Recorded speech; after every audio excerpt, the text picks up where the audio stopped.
नेपालमा त्यो बेलाको संवैधानिक व्यवस्था नै धरापमा पर्ने कारण बनेको थियो।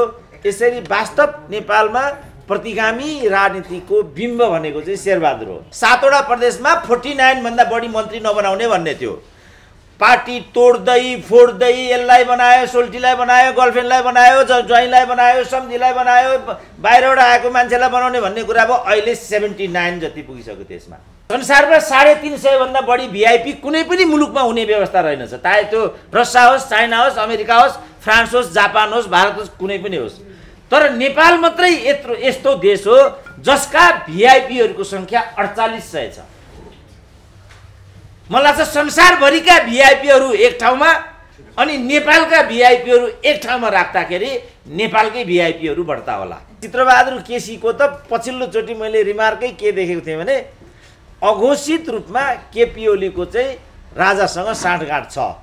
यो हिसाबले नेपालमा राजतन्त्रको पुनर्स्थापना पनि हुन्छ। कस्तो प्रणाली होला, देशको सर्वोच्च अदालतको प्रधान न्यायाधीशलाई एउटा कुनामा लगेर फालेर अनि कुनै अर्को मान्छेलाई कार्यवाहक बनाएर मनपर्दो निर्णय गर्दै अगाडि हिँड्ने। प्रमुख दुश्मन भनेको एमाले हो, प्रमुख दुश्मन भनेको केपी ओली हो, किनभने ऊ संघीयता विरोधी हो, धर्मनिरपेक्षता विरोधी हो, गणतन्त्र विरोधी हो। किन भ्रष्टाचारीहरूलाई आगामी दिनमा पार्लियामेन्टमा उपस्थित हुन नदिने, जोसुकै होस्, एउटा अभियान मैले सुरु गरेको छु। र भावी प्रधानमन्त्री अब को बन्ने, देशमा कसलाई बनाउने भन्ने पनि मेरो दोस्रो अभियान छ। चित्रबहादुर केसीको त यहाँसम्म छ कि नागरिकताको कुरा आयो, चित्रबहादुर केसीको पार्टीको समर्थन छैन। उम्मेदवारहरू खडा गर्यो, चित्रबहादुर केसीको पार्टीको समर्थन छैन। तर गठबन्धन चाहिँ कायम रहनुपर्छ। गजब छ नि। ओहो, स्वतन्त्र उम्मेदवारलाई प्रश्न उठाउने भन्ने होला। फेरि यहाँ त यस्तो हुँदो रहेछ कि एकै रातमा 5 लाख चाहिँ सब्सक्राइबरहरू चाहिँ सब्सक्राइब हुँदा रहेछन्। फेरि यहाँ त ऋषि धमलाजी बाहिर आएर उभिसकेपछि त यो तरवारको नोक हो भन्ने सम्झिनु पर्यो। त्यसकारण मैले अब रोक्नुपर्छ होला। अब सबैले प्रतिबन्धित गरेको सुरेन्द्र केसीलाई ऋषि धमला र रिपोर्टर्स क्लबले चाहिँ बेला बेला यसो अनुहार देखाउने मौका दिन्छ। चुनावमा दलहरू जाने हुन् कि होइनन्, चुनावको समयमा मिति घोषणा हुने हो कि होइन भन्ने लगायतका अन्यलहरू पनि थिए। किनभने माओवादीका कतिपय प्रभावशाली नेताहरूले नै पनि चुनाव फागुनमा हुनुपर्छ भन्ने खालको, किनभने यसको आशय नै त्यही हो भन्ने खालको, यसको समयावधि कहाँबाट सुरु हुन्छ भन्नेमा पनि भ्रम पालेर जाने, स्थानीय निकायको हकमा पनि यही गर्ने र संसदको हकमा पनि यही गर्ने भन्ने खालका परिदृश्यहरू पनि थिए। त्यसले पनि एक खालको अन्यल त्यहाँ छोडेको थियो। कानुन व्यवसायीहरूले पनि त्यही खालको कुरा गरेका थिए। पूर्व न्यायाधीश भइसकेका व्यक्तिहरूले समेत पनि यस खालको कुरालाई तुल दिने दुराशयबाट चाहिँ उनीहरू परमादेशको जो निर्णय भएको थियो त्यो निर्णयमा चाहिँ समयावधि निर्दिष्ट नभएको हुनाले जे पनि गरे हुन्छ भन्ने खालको दुराशय उनीहरूका ती अभिव्यक्तिहरूमा म पाउँथेँ। तर त्यही बीच प्रचण्डले चाहिँ मङ्सिर 4 गते चुनाव हुनेतर्फ टेन्टेटिभ निदो भएको छ र त्यही मितिमा चाहिँ चुनाव घोषणा हुन सक्ने सम्भावनाको उल्लेख गर्नुभएको थियो गएको हप्ता। अब नेपालका नेताहरू त भरलाग्दा छैनन्, उनीहरूलाई भर गरेर हिँडियो भनेदेखि अप्ठ्यारो हुन्छ। भर गरेर हिँडौँ कि नहिँडौँ भन्ने अन्यल हामीलाई पनि थियो र यिनीहरूले चाहिँ यस्तो खेलखाल झेलझाल गर्छन् होला भन्ने दुविधा हाम्रा मनमा पनि छँदै थिए। तर एउटा ठाउँमा चाहिँ हामीलाई अलिकति आश्वस्त हुन बाध्य कहाँ हुनु परेको थियो भने अन्यथा त्यो चाहिँ प्रतिगामी हरकत हुन्छ भन्ने भाष्य चाहिँ यिनीहरूले केपी ओलीको हकमा पहिल्यै पटक पटक उल्लेख गरिसकेका थिए। किनभने केपी ओलीले वास्तवमा गैर संवैधानिक हरकत मात्रै गर्नुभएको र अदालतको निर्णयलाई अवज्ञा मात्रै गर्नुभएको वास्तविकता यो थियो। तर एउटा स्यालको हुइयाँ के निर्माण गरियो र कस्तो खालको भाष्य गरियो भने वास्तवमा केपी ओली भनेका प्रतिगामी हुन् र उनले गरेका सबै हरकतहरू प्रतिगमनसँग सम्बन्धित छन् र त्यतिमा मात्रै उनी रोकिँदैनन्। भविष्यमा गएर उनले संघीयता पनि सिद्ध्याउँछन्, नेपाललाई हिन्दू राज्य घोषणा पनि गर्छन् र जति पनि गणतन्त्रात्मक प्राप्तिहरू छन् ती प्राप्तिहरूलाई सिद्ध्याउँछन्। अघोषित रूपमा चित्रबहादुर केसीको त पछिल्लोचोटि मैले रिमार्कै के देखेको थिएँ भने अघोषित रूपमा केपी ओलीको चाहिँ राजासँग साँठगाँठ छ। यो हिसाबले नेपालमा राजतन्त्रको पुनर्स्थापना पनि हुन्छ, सङ्घीयता जान्छ, गणतन्त्र जान्छ र समानुपातिक लगायतका जति पनि अहिलेका प्राप्तिहरू छन् त्यसमा धर्मनिरपेक्षताको कुरा पनि पर्यो। ती जम्मै चाहिँ केपी ओलीले खान्छन् र यो नै अहिलेको केन्द्रीय समस्या हो भन्ने खालको भाष्य चाहिँ नेपालको राजनीतिमा छोडिएको थियो। हामीले देख्दाखेरि नेपालमा वास्तव प्रतिगमन भन्ने वस्तु गरेको चाहिँ शेरबहादुरले हो।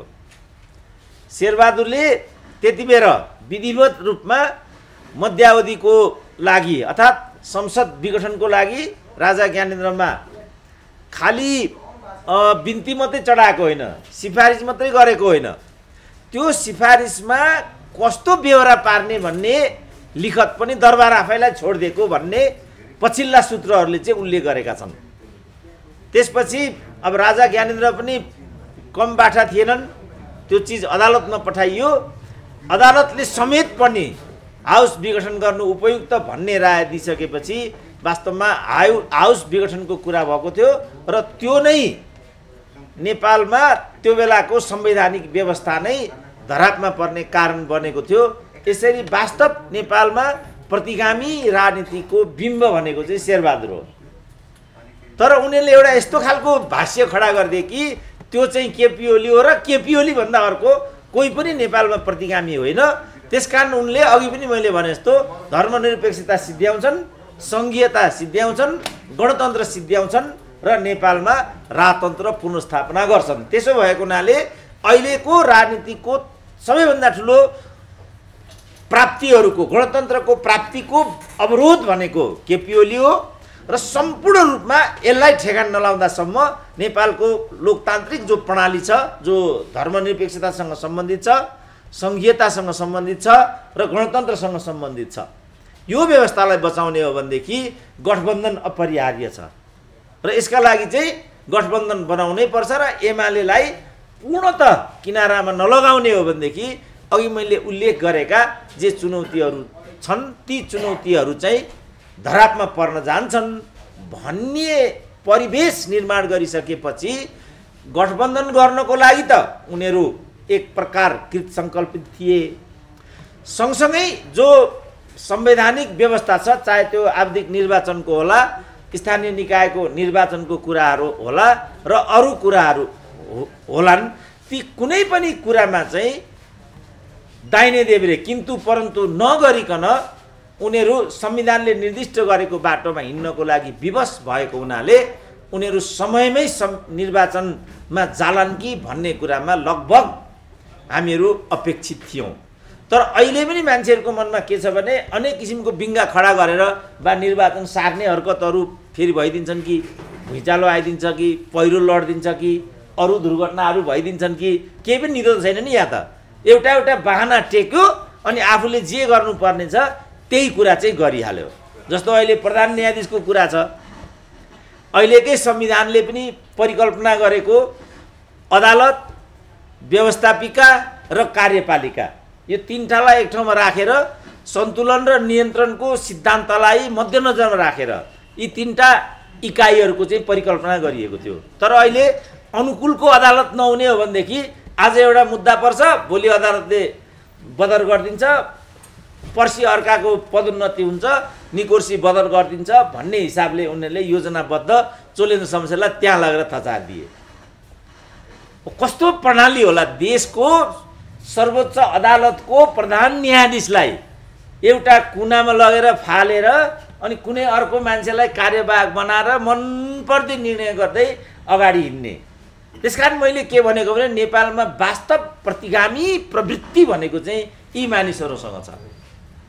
यसको सम्पूर्ण दोष चाहिँ एउटा निरीह मान्छेको टाउकोमा लगेर हालियो र अघि पनि भनियो कि प्रतिगमन सबभन्दा ठुलो खतरा हो। प्रतिगमनको बिम्ब भनेको चाहिँ केपी ओली हो। त्यसकारण एमाले भन्नेलाई किनारा नलगाइकन अघि मैले भनेका नेपालका राजनीतिक व्यवस्थासँग जोडिएका अन्तर्वस्तुहरू अघि पनि उल्लेख गरियो, संहिताको कुरा भयो, धर्मनिरपेक्षताको कुरा गरियो, गणतन्त्रको कुरा गरियो। यो तीनटा कुरा बचाउने हो भनेदेखि यो नगरिकन उपाय छैन। त्यसकारण गठबन्धन अपरिहार्य छ। चित्रबहादुर केसीको त यहाँसम्म छ कि नागरिकताको कुरा आयो, चित्रबहादुर केसीको पार्टीको समर्थन छैन। उम्मेदवारहरू खडा गर्यो, चित्रबहादुर केसीको पार्टीको समर्थन छैन। तर गठबन्धन चाहिँ कायम रहनुपर्छ। गजब छ नि। दैलेखको जनमोर्चा पार्टीका साथीहरूले मलाई फोन गरे, स्थानीय निकायको निर्वाचनमा दैलेखमा चाहिँ राष्ट्रिय जनमोर्चाको उम्मेदवारले गठबन्धनको विरुद्धमा लडेर हार्नु परेको रहेछ। तर पनि गठबन्धन कायमै रहनुपर्छ। किनभने प्रमुख दुश्मन भनेको एमाले हो, प्रमुख दुश्मन भनेको केपी ओली हो। किनभने ऊ संघीयता विरोधी हो, धर्मनिरपेक्षता विरोधी हो, गणतन्त्र विरोधी हो। मलाई लागेको कुरा चाहिँ के भने यो चिजको लागि केपी ओली 14 वर्ष जेल बसेका हुन्। झाबामा टाउका काटे इत्यादि भन्ने कुराहरू पनि हामीले सुनेकै छौँ।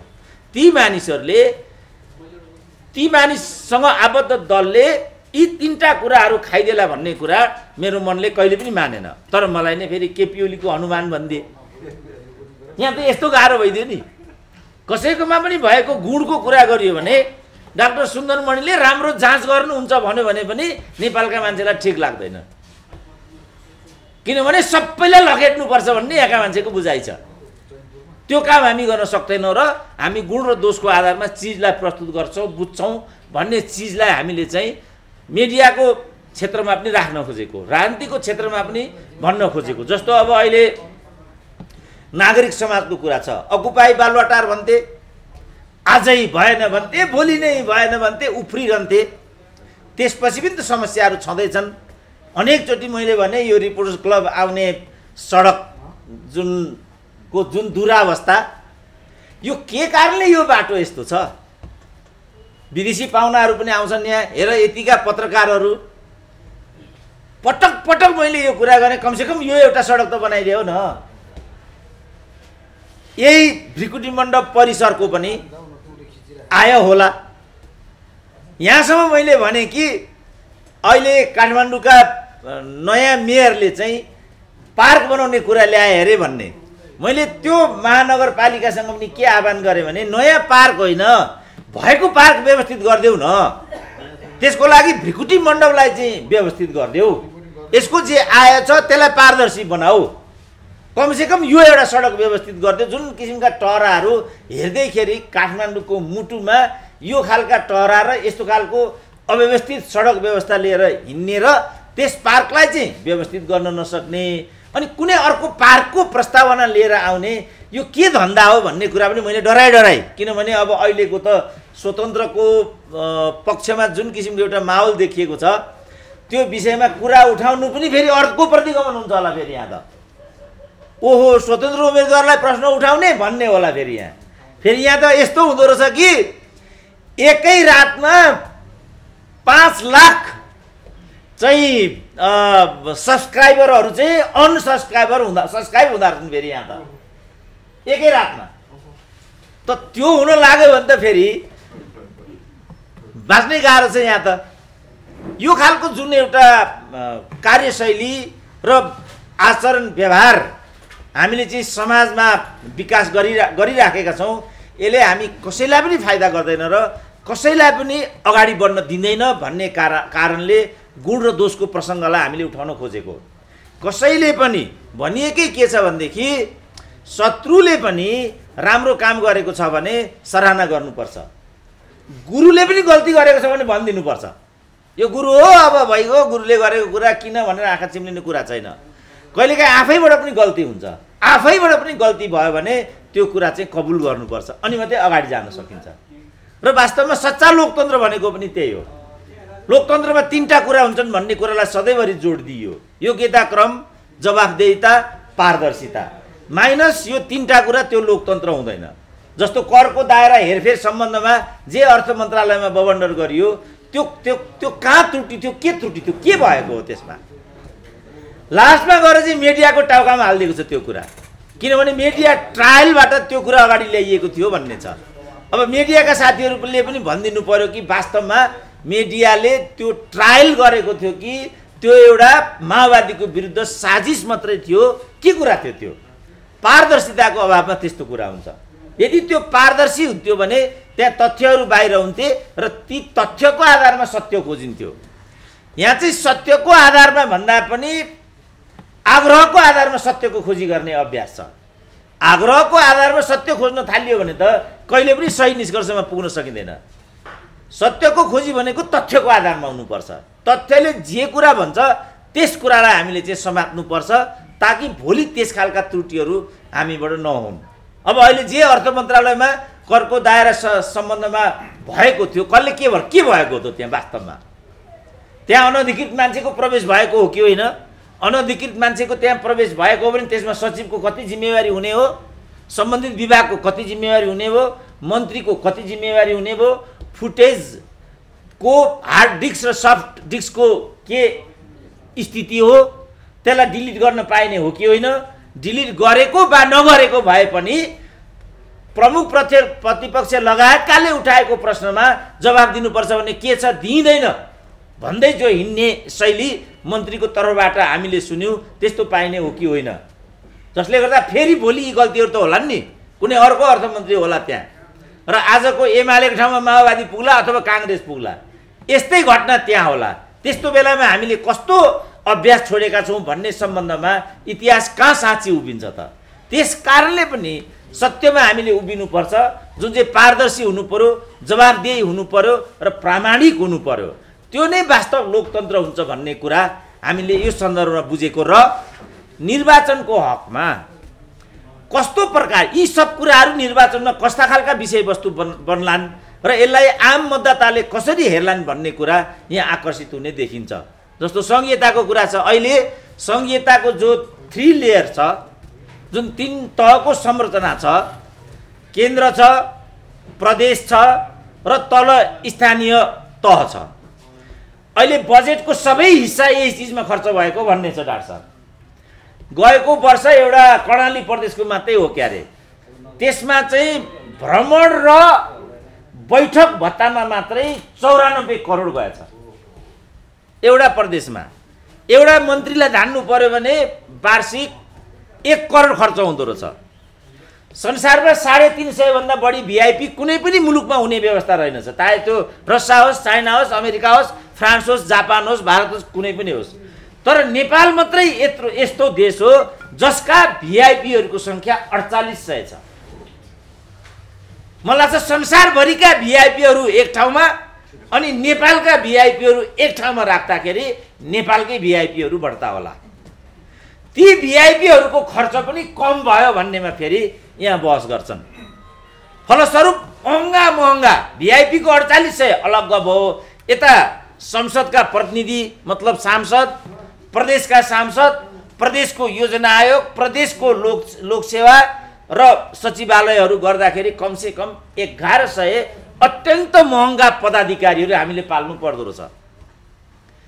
र भर्खरै एउटा लेख मैले पढेँ, अस्तिको दिन मात्रै त्यो लेख मैले पढेको, पञ्चायतको अन्तिम आर्थिक वर्ष 2046-47 सालमा बजेट विनियोजन गर्दाखेरि विकास बजेटतर्फ चाहिँ 67% बजेट चाहिँ विनियोजित हुने यो अभ्यास रहेछ। 2046-47 सालको आर्थिक वर्षमा विकासतर्फ चाहिँ 67% बजेट चाहिँ विनियोजन हुँदो रहेछ। अहिले 69-70 मा विकासतर्फको बजेट विनियोजन हुने खुद खर्च भनेको चाहिँ 20% मात्रै। अब 20% बाट पनि कति चुहाट हुन्छ होला, कति कमिसनमा जान्छ होला, तपाईहरु त्यो हिसाब गर्नुहोस्। काठमाडौँको सडक हेर्नुहोस्, डोजरे विकासमा कति जान्छ होला, असारे विकासमा कति जान्छ होला। 11 महिना 31% बजेट खर्च हुन्छ, 1 महिना असारमा चाहिँ बाँकी रहेको 40% खर्च हुन्छ। अहिलेसम्मको तथ्याङ्कले के देखायो भनेदेखि पुँजीगत तर्फ चाहिँ बढीमा 72 होइन भने यो चोटि 57% चाहिँ खर्च भइराखेको छ। त्यो पनि आधी चाहिँ असारे विकास। तपाईँ देखिरहनुहुन्छ असारको यी घम खन्यो, पिच गरेँ भन्यो, अलकत्र लाएँ भन्यो। अलकत्रको चाहिँ मित्रता सबैभन्दा दुश्मनी चाहिँ पानीसँग हुँदो रहेछ। यिनीहरूले चाहिँ जहिले पनि पिच गर्नुपर्ने असारमै।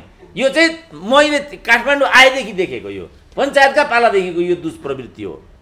फलस्वरूप हाम्रो सम्पूर्ण खर्च यो अघि मैले भनेको महँगो संरचनामा बजेटबाटै हेऱ्यो भने पनि 60% चाहिँ त्यहाँ खर्च हुन्छ, 60%। बाँकी रह्यो 40%। 40% मध्ये 20% वित्तीय व्यवस्थापन बन्दो रहेछ। वित्तीय व्यवस्थापन भनेको IMF, ADB इत्यादिबाट जो ऋण लिएको हुन्छ त्यो ऋण तिर्ने र ब्याज तिर्ने पैसा। 40 को 20% चाहिँ रह्यो 20%। र 20% मध्ये 20 कमिसन र चुहाट, 20 मध्ये 10 कमिसन र चुहाटमा जान्छ, रह्यो 10। 10%ले कुनै पनि मैले 1000 वर्ष लाग्ने छ नेपालको विकास हुनको लागि भनेको छु। 1000 वर्ष, 1000 वर्षसम्म हामीले यस्तै रहनु पर्ने देखियो। यो व्यवस्थालाई चुनावको एजेन्डा बनाउन सम्भव हुन्छ कि हुँदैन? यदि गम्भीर हुने हो भने हावादारी कुरा गर्ने, एक थरीलाई प्रशंसा गर्ने, एक थरीलाई गिराउने हो भने त ऋषि धमलालाई नै आलोचना गरे पनि भयो, प्रशंसा गरे पनि भयो। हाम्रो दिनेश त्रिपाठीजी आउनुभयो, उहाँलाई नै ठट्टाए पनि भयो। किनभने केपी ओलीको पालामा त अकुपाई बालवटारको नेता उहाँ नै हुनुहुन्थ्यो। आजभोलि किन त्यो अकुपाई हुँदैन? अचम्म छ नि त। आजभोलि शेरबहादुर देउवासँग मिल्नु भएको छ, शेरबहादुर देउवाले मन्त्री पद दिन्छ भनेर आश लागेको छ। म शेरबहादुर विरुद्ध बोल्न सक्नुहुन्न, समस्या त्यहाँ छ। म्याडमसँग सोधिसकेको, म्याडमले मानिसक्नुभयो। दिनेश त्रिपाठी अहिले देउवा क्याम्पमा गइसक्यो, यो देउवाको चाकरी गर्न व्यस्त भइसक्यो। यो खालको जुन एउटा प्रवृत्ति हामीले विकास गर्यौँ, यसले गर्दा हामी गम्भीर विषयमा आएनौँ कि भन्ने लागिराखेको छ मलाई। यो विषयलाई चाहिँ जस्तो म 3 लेयरको कुरा गर्दै थिएँ, 3 लेयरको कुरा गर्दाखेरि मेरो विचारमा चाहिँ बिचको जुन लेयर छ, हाम्रो जुन यो प्रादेशिक संरचनाको जुन लेयर छ, यसलाई इमिडिएट स्थगन गरिदिए पनि हुन्छ मैले देख्दा। यो के हो? यो जसका पाए तसका चाहिँ अब ड्यास ड्यास नाम नलिऊ, तिनलाई चाहिँ मन्त्री भन्दै ढोक्दै हिँड्नुपर्ने के यस्तो लाचारी हो हाम्रो? यो के दासत्व हो यस्तो? जो पाए अहिले त घरै पछि मन्त्री, झ्यालै पछि मन्त्री भन्ने छ। अहिले एउटा मान्छे आयो म कहाँ बिहानै, तल एकजना मान्छे आएको छ, भेट्छु भन्छ भन्ने कुरा भयो। म पनि बुर्जुवा भइसकेँ, जो पाए त्यसलाई किन भेट्ने भन्ने मलाई पनि लागिसक्यो। हुँदैन भने मैले, समय लिएको छ कि छैन, हुँदैन भने मैले, होइन एउटा पोकै लिएर आएको छु भन्छ भन्ने कुरा हो। अब पोको भनेपछि त अलिक लोभ लाग्ने भयो हामीलाई। पठा त के पोको रहेछ भने त यत्रो एउटा पोको, के को पोको लिएर आयो भने त्यो किताबको पोको रहेछ। त्यो किताब जस्तो तपाईँले देख्नु भएको छ, कतिले देख्नु पनि भयो होला। यो जुन योजना आयोग छ, यो योजना आयोगले सबैभन्दा सुन्दर चाहिँ पुस्तक प्रकाशन यस्तो छाप्छ। 14औं योजना भन्यो, फलानो भन्यो, आवधिक मूल्याङ्कन भन्यो, यस्तो भन्यो। अहिले के रहेछ नि, यो प्रदेशको जुन योजना आयोग हुन्छ, सम्पूर्ण योजना आयोगले त्यही काम गर्छ, त्यो काम पनि गर्दा रहेछन्। त्यो पोको लिएर म भए ठाउँमा आएँ, के हो यो भनेर मैले सोधेँ। अनि हजुर म त आजभोलि यो बागमती प्रदेश योजना आयोगको उपाध्यक्ष छु, अनि हाम्रो योजना आयोगले छापेका प्रकाशनहरू यिनीहरू हुन्, हजुरलाई काम लाग्छ भनेर लिएर आएको पो भन्छ त केटो त। मैले निकाल्न निष्कर्ष खोजेको निष्कर्ष के हो भने स्टेसनरीमा, फर्निचरमा, पदाधिकारीहरूमा, सचिवालयमा सम्पूर्ण हाम्रो खर्च त्यसैमा गइगयो। अब मन्त्रीको कुरा त भइहाल्यो। जस्तो यिनीहरूले एउटा टेन्टेटिभ अन्डरस्ट्यान्डिङ के बनाएको थियो भने 7 वटा प्रदेशमा 49 भन्दा बढी मन्त्री नबनाउने भन्ने थियो। पार्टी तोड्दै फोड्दै यसलाई बनायो, सोल्टीलाई बनायो, गर्लफ्रेन्डलाई बनायो, ज्वाइँलाई बनायो, सम्झीलाई बनायो, बाहिरबाट आएको मान्छेलाई बनाउने भन्ने कुरा भयो। अहिले 79 जति पुगिसक्यो। त्यसमा हाम्रो गाँस काटेर हामीलाई अप्ठ्यारो र अभावमा छोडेर, अनि यो कस्तो खालको प्रणाली हामीले बेहोर्नु पर्ने, किन बेहोर्नु पर्ने, यसलाई पनि एजेन्डामा लान सक्छौँ। र यी चिज तल लगेर जनताले के भन्छन् त? एकातिर हामीलाई सङ्घीयता नभई भएको छैन भन्ने छ, अर्कातिर सङ्घीयताले हामीलाई यस्तो किसिमको दलदलमा फसाइदिएको छ। हामीले के सङ्घीयताको बाटो अगाडि जानु पर्यो, फलस्वरूप अविकास र गरिबीको दुश्चक्रलाई हामीले भारीको रूपमा बोक्नु पर्यो, होइन भने हामीले यो पहाडलाई त पन्छाउनु पर्छ। यी एजेन्डाहरू तल लैजाँदा जनताले यसमा के भन्छन् त? धर्मको कुरा पनि छ। जस्तो हामी 82% चाहिँ हिन्दू धर्मावलम्बी भन्ने छ, हामी कसरी धर्मनिरपेक्ष भन्ने कुरा पनि छ मान्छेको मनमा। यो ओमकार परिवार गर्दाखेरि 95% जनसङ्ख्या चाहिँ त्यस्तो हुन्छ भन्ने छ। हामीले लोकतन्त्रलाई आत्मसात गरेका छौँ। राजनीतिक लोकतन्त्रको ग्यारेन्टी हुन्छ भने धार्मिक लोकतन्त्रको ग्यारेन्टी हुन्छ कि हुँदैन, हुनुपर्छ कि पर्दैन? के हो लोकतन्त्र भनेको? खालि अभिव्यक्ति र दल खोल्ने स्वतन्त्रता मात्रै हो? हामीले खानु पर्दैन, लाउनु पर्दैन, भाइ छोराले रोजगारी पाउनु पर्दैन, दिदीबहिनीले बजारबाट जानुबाट कसरी एउटा प्रसुति गृहसम्म बनाउन सक्दैन, यिनीहरू भ्रिकुटी मण्डपको एउटा सडकसम्म व्यवस्थापन गर्न सक्दैन? के कारण यस्तो भएको त? यी एजेन्डाहरू युवाहरूको बिचमा तल लैजाँदाखेरि मनासिब एउटा प्रतिक्रिया तलबाट आउँछ कि र यी चिजलाई भन्न सक्ने प्रतिनिधिहरू छनौट गर्ने कि नगर्ने भन्ने अहिलेको निर्वाचनको विषयवस्तु हुनुपर्छ होला भने जस्तो मलाई लाग्छ। ऋषि धमलाजी बाहिर आएर उभिसकेपछि त यो तरवारको नोक हो भन्ने सम्झिनु पर्यो। त्यस कारण मैले अब रोक्नुपर्छ होला। अब सबैले प्रतिबन्धित गरेको सुरेन्द्र केसीलाई ऋषि धमला र रिपोर्टर्स क्लबले चाहिँ बेला बेला यसो अनुहार देखाउने मौका दिन्छ। पत्रकार साथीहरूसँग साक्षात्कार नभएको धेरै भयो, ममाथि पनि आरोप छ, कतिलाई दिन्छ कतिलाई दिँदैन भन्ने। त्यसकारण साझेदारी व्यक्त गर्नको लागि पनि आज धेरै टाढाबाट यहाँसम्म म आएको छु। यो मौका भयो। डाक्टर साहबको बिचमा दिनेश त्रिपाठीजी पनि आउनुभयो। प्लिज। गोरखापत्रमा एउटा समाचार छापिएको छ कि निर्वाचन आयोगले अब दल दर्ता आह्वान गर्दाखेरि चुनावमा तालमेल गरेर जाने 2 वा 2 भन्दा बढी दलहरूले पनि एउटै चुनाव चिन्ह राख्न पाउने, लिन पाउने त्यो व्यवस्था गरेको छ। त्यो कतिको जायज लोकतन्त्रमा? के हो एमालेको खिलाफमा हो? होइन, अब एमालेको खिलाफको बारेमा त मैले अघि भनि नै हालेँ। केपी ओलीले पनि पहिला भनिसकेको छ 2 दल भए राम्रो हुन्छ भनेर। 2 दलीय प्रणालीमा मैले देख्दाखेरि पनि 2 दलीय प्रणाली गलत होइन। संरचनाको दृष्टिकोणले र झन्झटको दृष्टिकोणले, किनभने जस्तो अहिले अमेरिकामा के कुरा आइरहेछ भनेदेखि 2 दलले सबै अमेरिकीहरूलाई समेटेन कि, त्यसकारण तेस्रो दलको बारेमा सोच्नुपर्छ कि भन्ने कुरा अमेरिकामा गएको हप्ताबाट चाहिँ डिबेट सुरु भएको छ। युकेमा चाहिँ 10 वर्ष 20 वर्ष अगाडि नै यो बहस अगाडि लिएर आइयो, तर तेस्रो दल त्यहाँ सम्भव भएन। अब हामी नेपालमा के गर्ने भन्नेमा हामी छौँ। अमेरिकाको अनुभव गर्ने भने अमेरिकीहरूको भनाइ के भने 2 थरी मान्छेलाई मात्रै डेमोक्रेटिक र रिपब्लिकन पार्टीले स्पेस दियो, बाँकी जो मान्छेहरू उपेक्षित भए ती मानिसहरूको लागि तेस्रो दल चाहियो भन्ने कुरा आयो। त्यो कुरा मैले देख्दा नेपालमा पनि मिल्छ। जस्तो गोरखापत्रकै तपाईँले कुरा गर्नुभयो, गोरखापत्रमा पनि त सत्ताधारी दलले निर्दिष्ट गरेको बाहेक अरूको त लेख छापिँदैन, अरूको समाचार आउँदैन। पत्र पत्रिका जति छन् बाहिरको मान्छेलाई त उनीहरूले स्पेसै दिँदैनन्। हामीलाई त कुनै अर्को पत्रिका चाहियो होला नि त, कुनै अर्को टिभी चाहियो होला नि त। अहिले पो युट्युबले हामीलाई पनि एक्सेस दियो। ऋषि धमला सधैँभरि त रहनुहुन्न होला, उहाँ पनि सांसद हुने भन्ने कुरा छ, उहाँ पनि सूचना मन्त्री हुने होला। अब यहाँ कुन जौडे आइपुग्छ हामीलाई त फेरि प्रतिबन्धित नै गर्ने होला।